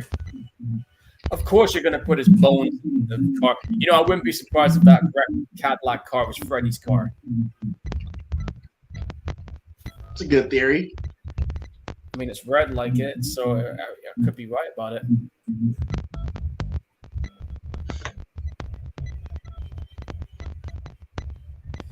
Well, you can tell he doesn't want to be there. He's changed like a madman right now.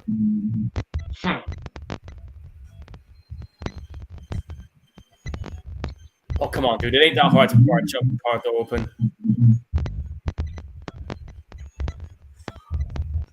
There you go. Jesus Christ.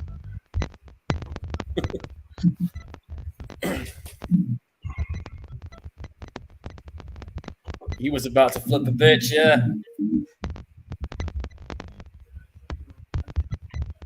Man, this is a very entertaining movie. Very entertaining. Absolutely agree. Well, you know, this movie has a 74% approval on Rotten Tomatoes. So definitely a fan favorite. Oh yeah, I bet. Yeah, a lot of the fans they love this movie. Yeah.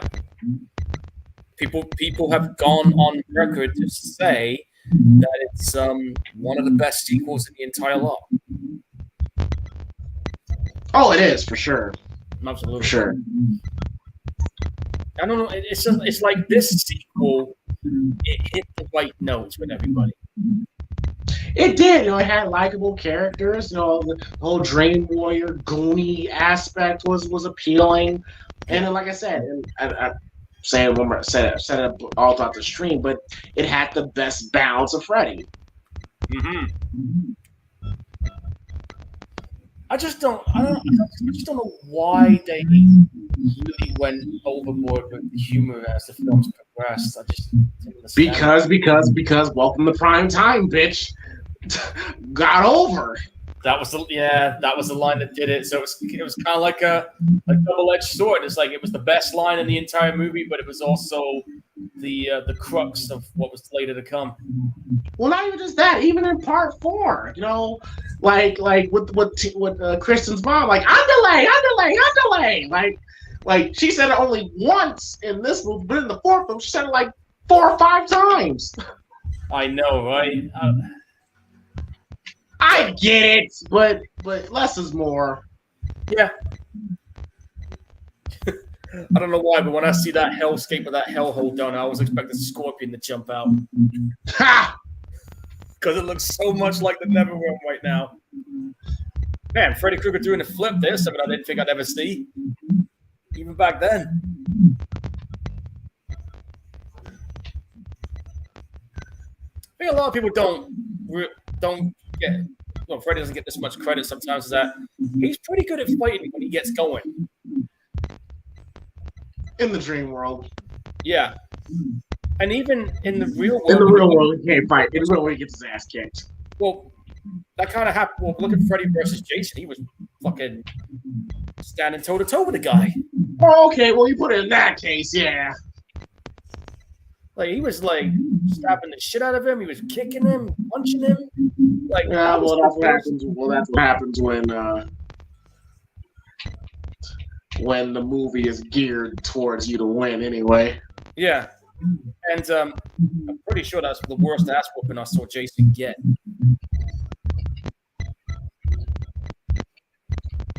It got to the point where I'm like, damn, is Jason gonna get one hit in? God damn. I know, right? I was like, the bias was showing. Yeah, like I said, if you had Kane Hodder in there, that fight would have been, even though the fight was good, but if you had him... Even with Kane Hodder, it probably would have shown more bias to Freddy. I mean, yeah, if Freddy's going to kick your ass like 80% of the fight, only you 10%. Yeah. Oh. He just took off. He knows what's going on. That was a creepy shot, though, when you see those like, heads inside his torso. The souls of the children give me strength.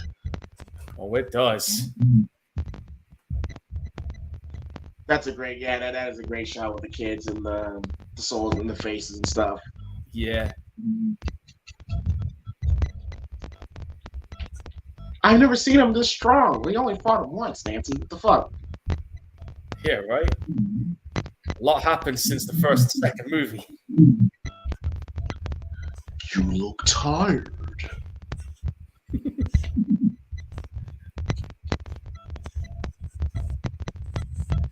We're gonna have out of all the goddamn powers, Joey. It was his voice, was his power. You fucking lame. Yeah, right. And right now, this is where the movie has its Jason and the Argonaut moment,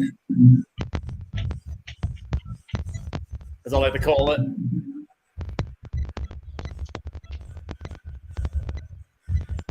God, I'm sorry. I'm starting to bring back memories right now. How they made Nancy dumb. Yep. Like I can tell, like she's definitely not as. No, Heather Lankin gives a good book, but you can tell she's not as strong here as she was in the first film. Yeah, like they dialed her down a bit. They dialed her down, yeah. Which thankfully they made up for in a New Nightmare. But I mean, looking back on it, it's like, yeah, she's not, definitely not as strong as she once was. And there goes John Saxon. I was not the biggest fan of his death. Me neither. It could have been more heroic. Could have been a lot better. He could have at least got a few shots in. Yeah, he didn't get a shot in, right? He didn't. He tried to get a shot in, but Freddy was like, nah, fuck you, I'm going to send you this way. And it looked like he got him in the balls, too. Yeah. Calta Garcia here was saying the human puppet kill was pretty cool. and the group of kids were like, yeah, exactly. That's the thing. Yeah, man. they all were. They all were. Yeah. Kids in movies back in the day, most of them were likable, unlike some of the ones you got today, where they look like they just stepped out of a model magazine. Not saying anything wrong with that, but there's too much of it.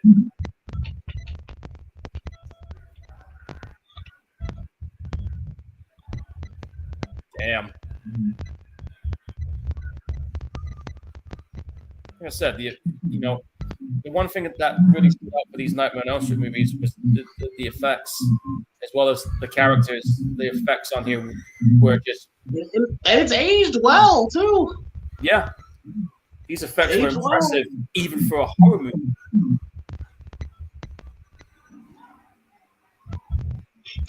I just got a text. I don't know about you, but I would hate to be Kirsten's friend, just to be drawn into her nightmares at any given moment. That would suck.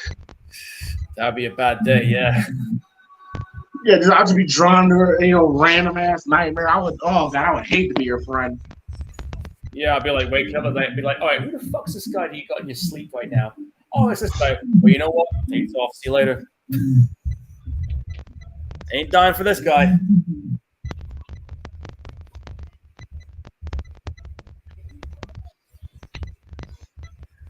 Well, the guy's finally talking. Fucking stupid. Yep. No, it's not over. Wait, and I did not like this too. Like Nancy's like, "Are you at the part where Nancy's like, we got him?" Nah, this Nightmare on Elm Street 1, Nancy. She would know that this shit ain't over. But she would know. She would know Freddy would not go out that easy. And then there's this shit. Oh God! How could you have not suspected this? I think what disappointed that Nancy wasn't more skeptical.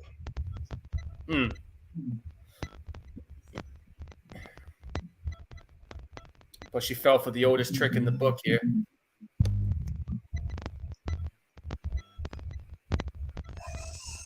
There you go.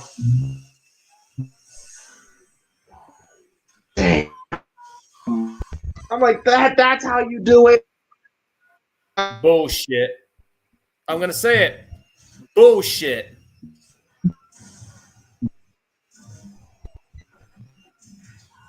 Killing Nancy I'm cool with, but to have Nancy just fall for that is that quickly. Yeah. Well, at least she got the final say. She got and then you got the struggle, that it's Nancy and Freddy, struggling to fight. Yeah, okay. Like it's Michael Laurie. It's okay, I get that, but and Neil saves the day. Neil is he saves the day. No credit for him. Yeah, I know, right? He saved everybody.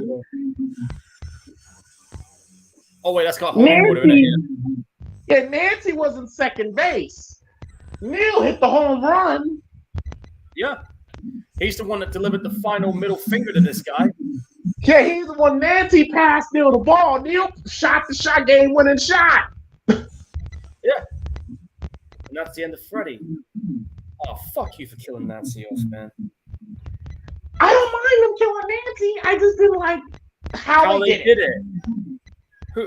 I wonder which one of the writers did this, because you got 4 writers in the screenplay: Wes Craven, Bruce Wagner, Frank Darabont, and Chuck Russell. I wonder which one of them decided to pull this idea in. I'm pretty sure because, like you said, this was supposed to be the end, right? Had to be Wes, then, wouldn't it? Yes. So you said it was the end. So I'm pretty sure that Nancy died, but Nancy dies. I mean, she goes out in a blaze of glory, somewhat, but. I don't know. I mean, like, I like the ending. I like that ending. Don't get me wrong. I just wasn't. It's how we got there. I wasn't the biggest fan. I thought the ending was good too, but I just did not like how she got taken out. Same with John Saxon. They could have been a bit more heroic, in my opinion. More heroic, right? Like she could have gotten like some hit. Like Nancy and Freddy could have fought a little bit. Then Nancy thought she got the upper hand, but Freddy gets her at the very last second. They didn't get their H2O moment. That's all I will say on that. We didn't get it. We didn't get an H2O moment. No.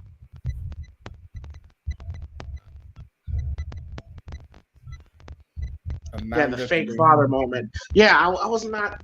I was like, Nancy would. Part one would have been more skeptical. That's all I'm saying. Yeah, right.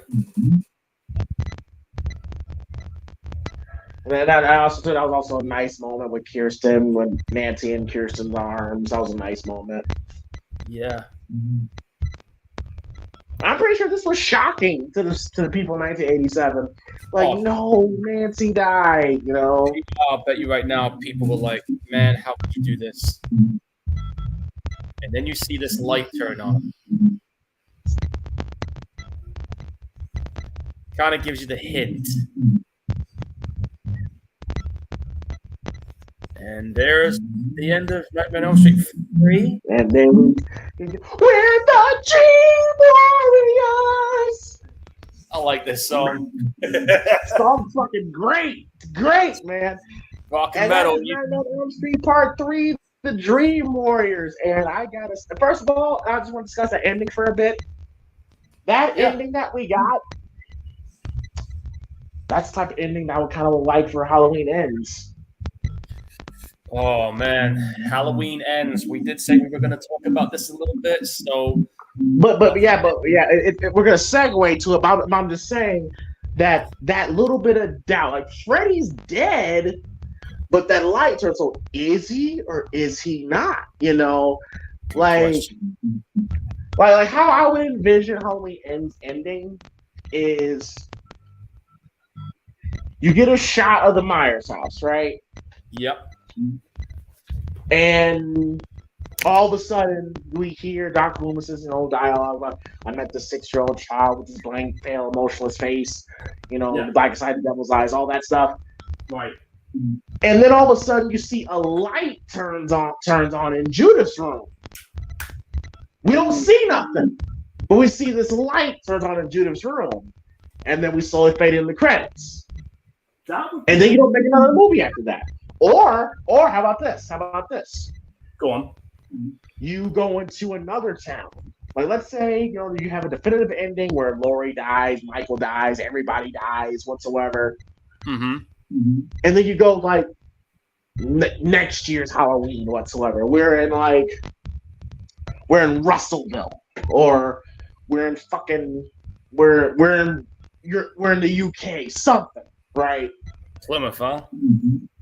And then, we see this house of this but this teenage girl babysitting like a little boy whatsoever. She's in the kitchen on the phone or talking. And then you get the whole, then you get the whole. Well, no, not even just that. But like, and then you get Dr. Loomis' voice, the blank, pale, emotionless face, all that stuff. He looks outside, and you see this, kind of like what Tommy saw when he looked outside and saw this figure across the street. Yeah. And then he turns his head for a second, then looks back, and that figure is gone. That creates that creates that doubt. Like, was that Michael? Or was that Michael? Or was that not Michael? Or is he in another country? Is he in another city? Or is this just like further planting the seed that there's a boogeyman everywhere? You know what I'm saying? Yeah, it's I get it. Yeah, it's like there's a hint of doubt. That's why I really like that Nightmare on ELM Street Part 3 ending. You just leave a little bit of doubt in the audience. Like, oh, wait, the light is on! The light, what does that mean? And then red roll credits, Dream Warriors! And then that's it. Yeah, you could end it like that, yeah. Bring it back, right? I mean, we could have an ending like that, or they can do something completely different. I mean, there's been a lot of speculations about how this one's going to end. And I've heard about it. I've heard about the speculation. And now, you know where I am on this, okay? We are 13 movies now. If I was the guy in charge now, we know that the project's going to go back to Malik Akid, okay? Now, for me, personally, even though this is the 13th movie, and there's going to be doing another one, my personal stance on this, though, would be It doesn't matter how well received this film is. It doesn't matter how well it does at the box office. To me, this is where the story and the franchise should end. There's nowhere else for it to go after this. And to be honest with you, I don't want to see it go anywhere else. I think this is where the saga ends. I mean, if they do make another, it's going to take some major convincing to get me on board to watch it. And I wouldn't be mad if. What Paul? What I heard was that according to Jason Blum, because they sold the rights back to Malika Khan, that this, as far as the Blumhouse movies, this will be the last one. This will be the last final one of the Blumhouse era of Halloween films. So, okay, cool, fine. Now, I have heard about speculation regarding how the movie's going to be, about the whole Corey Cunningham situation. All I will say is that's a hell of a gamble that Blumhouse is taking to introduce this brand new character to potentially be a copycat Michael Myers. And this is the final one. Like, there's no more sequels after this. Yeah, this is so you're putting all your eggs in this Corey Cunningham storyline here, and what's it gonna be? Is it gonna be like 70% Corey, and then the last 20 minutes we get James Jude Courtney as Michael Myers? That's gonna piss a lot of fans off. So wait a minute, you're telling me there's like a copycat killer in this? Well, that's what the rumor is. The rumor is that there's this character named Corey Cunningham, all right, who is either going to play like Allison's boyfriend or whatsoever, right? And because if you saw the trailer, that they actually had the plot synopsis in the description, which a lot of people missed. And they say that, okay, Corey Cunningham's going to play this character who was accused of murdering this little boy on Halloween night. And what people are speculating, that he becomes so obsessed with Michael Myers that he literally becomes Michael Myers pretty much, and he's doing the killing. And then this is going to summon James Jude Courtney to come out the woodwork, because I remember David Gordon Green went to John Carpenter and asked John Carpenter, "Hey, is this script seem a little too Christine for you?" Mm-hmm. And anyone that saw Christine knows the story about Archie Cunningham, literally becoming obsessed with the car, and all that stuff. And the car basically, he becomes basically in love with the car, pretty much. And he becomes possessed by the car, damn near. Yeah. That is what the rumor is. Now, if that is the case, I'm going to be open-minded. I am going to see how they pull this off, because Christopher Nolan, John Carpenter have said that this is going to be a different Halloween film. Mm-hmm. This is definitely going to be a step. They're definitely going to take a departure from Halloween Kills. It's going to be more character-based, more along the lines of Halloween 2018. Right. Okay, cool, fine. It's just the Corey thing is going to have Halloween fans going, about. I don't know why, but I just got this Friday the 13th Part 5 vibe going on with me now with it. Yeah. I hope I'm wrong, but again, I will go into this with a fresh pair of eyes. I will watch it. I've been invested in this franchise now for a long time. I've really enjoyed this recent lot. So all I'm going to say is just please don't fucking disappoint. I want this to go out on a high note. Well, because like I said, this is it. This is the final one. To add this new character is like, why? It'd be different if this Corey Cunningham character was in the first movie, and then he was in Halloween Kills, and then we get to this point. That'd be different. but to bring him in now in the final one, that's kind of ballsy. And at this point, we're kind of like, well, how will this? Because we all assumed that this is going to be Allison's story at the end of the day, right? It's not going to take away from Allison's development. I don't know, man. I just think that they dropped the ball on. They should have just had all 3 films take place in one night, that like the original plan was. Yeah. I guess they thought they had a better idea, and now the movie's done. The trailer's out. This is it. Like, there's no going back. So this is it now. You can't reshoot it. This is it. But yeah, look, back to Nightmare on Elm Street, part 3. I gotta say, man, very entertaining film. I definitely a favorite amongst the franchise. Definitely a return back to form after a cute bite. Nightmare on Elm Street Part 2, it did make some money in the box office. It did not bomb in the box office. No, but critically, what's that? Yeah, well, critically, it was pretty much panned. Yes. The movie went on to make about $30 million against a $3 million budget. However, it has later got a cult classic thing with critics having reassessed the film's homoerotic themes and the subject matter. That this film, which back then was a unknown subject at the time, this film kind of touched on that, especially with the main character, if you know what I mean. So it has been reassessed with critics that see where they're going with it. But back then, it was like, what the fuck was this? But yeah, it was still a solid movie. And I just saw that Garcia was saying that Freddy in those 2 films, the first 2 movies, he was vicious. Yeah, he was vicious as fuck too. He was like really nasty. Exactly. But yeah, I mean, the dreams were great.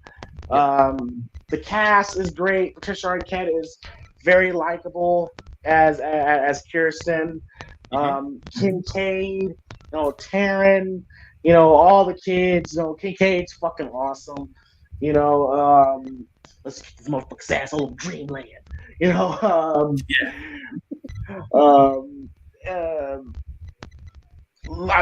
Fishburne was always nice to see him. Heather Langenkamp was great as Nancy. It's always nice to see her. Unfortunately, not the biggest fan how they booked her a couple of times. Like I said, she seemed more not as strong as she was in the first film. Yeah, they dialed her down, unfortunately. They dialed her down, and of course, how they kill her was not the biggest fan. I would have written a better way for Nancy to die. Again, not mad at Nancy dying. It was how they did. I did not like. And of course, Robert Englund is, as always, great as Freddy. As I said all throughout the stream, the best balance. Where you still get scary Freddy from the first 2 films, but you still get the humorous one-liner, wisecracking Freddy, and you meet in the middle, pretty much. Right. You get the iconic lines, Robert Englund brings his A game as usual. This movie's fucking great. It is a fun experience. Then of course Dawkins' Dream Warriors, just a classic. Right when the light goes on in that little house and they hear those opening notes, it's just amazing. Such a good ending song right there. It's a classic. It's a classic film. Like I said, it's not my favorite. I can say this is probably my 3rd favorite. For me, it's 4, 1, then 3. But yeah, Nightmare on Elm Street Part 3, Dream Warriors. It's a fucking kick-ass movie, and it still holds up to this day. So out of 10, I'll give it 8 out of 10. So very, very entertaining. Well, for me, Nightmare on Elm Street Part 3 as you know, it's a fan favorite with a lot of fans. And again, like I said, this was the movie that introduced me to Freddy Krueger. And a lot of the stuff that James put out there, man, I'm totally on board with. I mean, they did have the right balance with Freddy Krueger. You had him being scary, you had him being humorous. It wasn't like, oh, we're balancing one or the other. It was the perfect balance, which they kind of lost as we moved on to the later sequels. But they kind of Where's the bourbon? Where's the fucking bourbon? Yeah, really, where's my fucking bourbon? But anyway, I will say that that balance, even though they lost it, they were starting to lose it from part 4, 5, and 6. I will say they found that balance again with New Nightmare.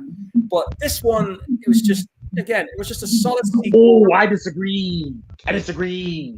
Okay, we'll get to There was no balance in New Nightmare. He was straight up serious in New Nightmare.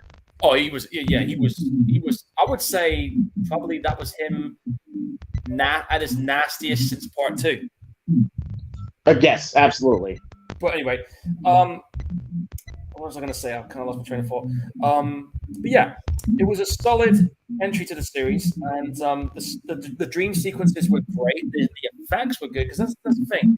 One of the things that this series has going for it is that its effects were really good, and as each movie got in, the dream sequences and the effects got more and more, I guess you could say, more elaborate and a little bit more artistic. So some of those dream sequences on there were phenomenal.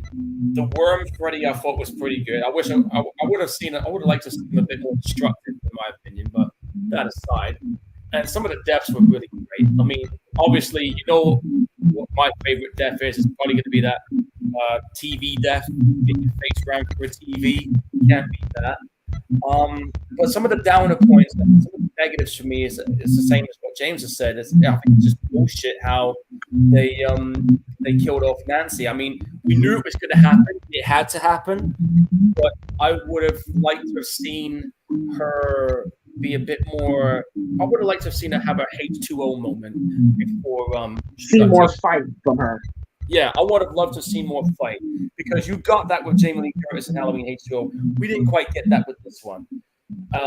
John Saxon, for the time he had in the movie, again, performance, basically playing a character who was a shell of his former self after the events of the first movie.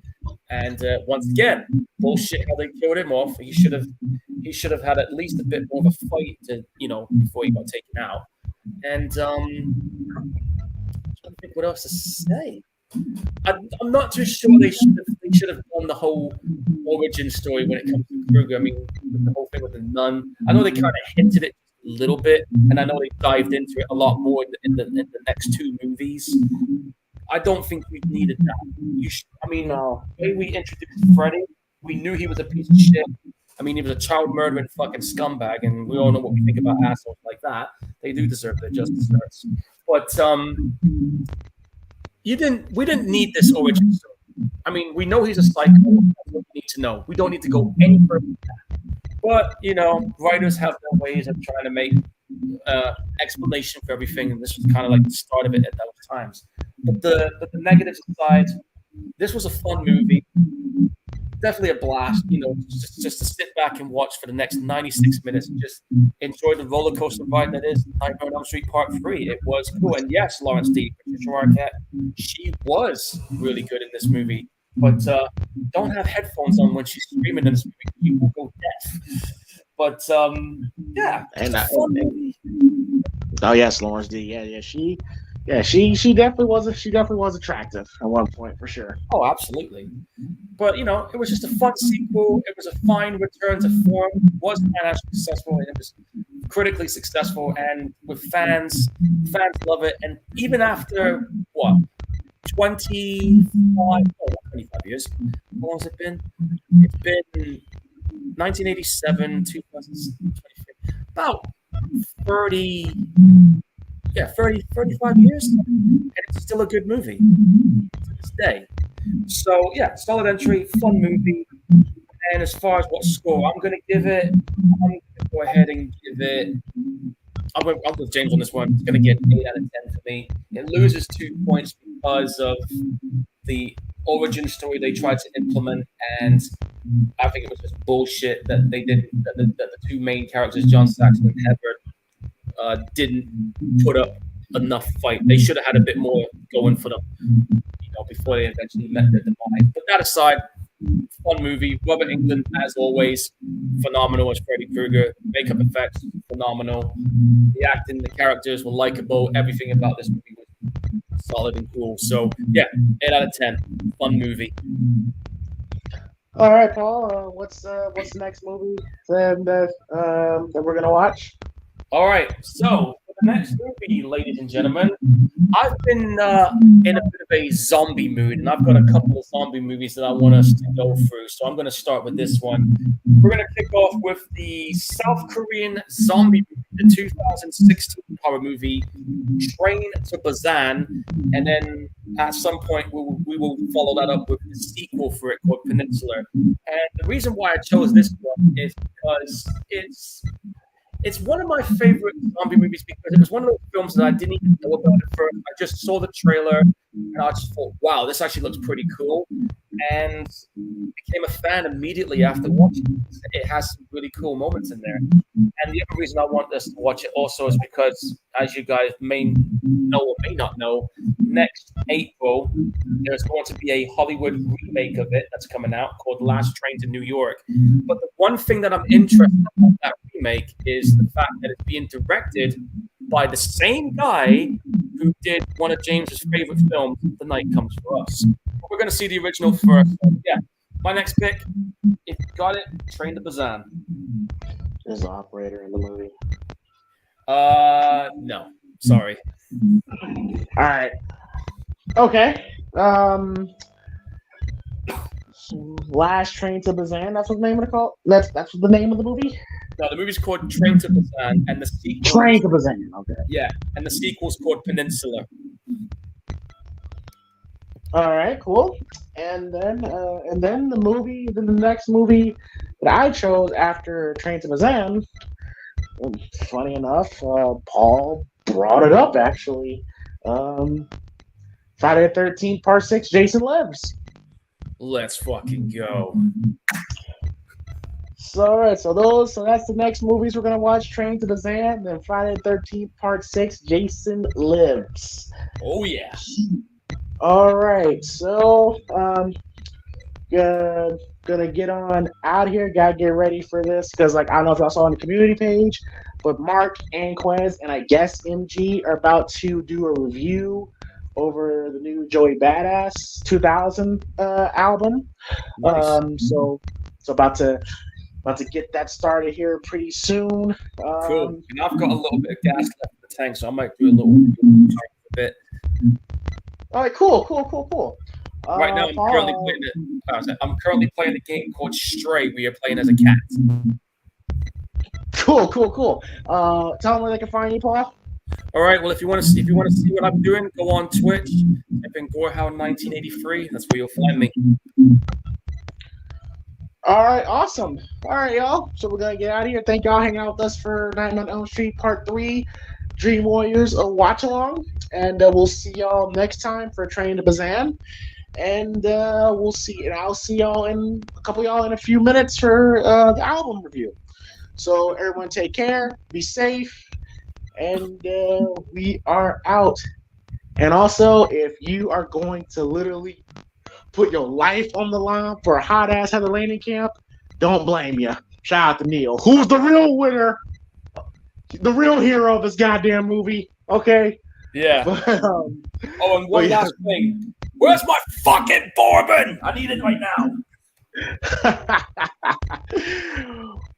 Have a good night, y'all. Peace.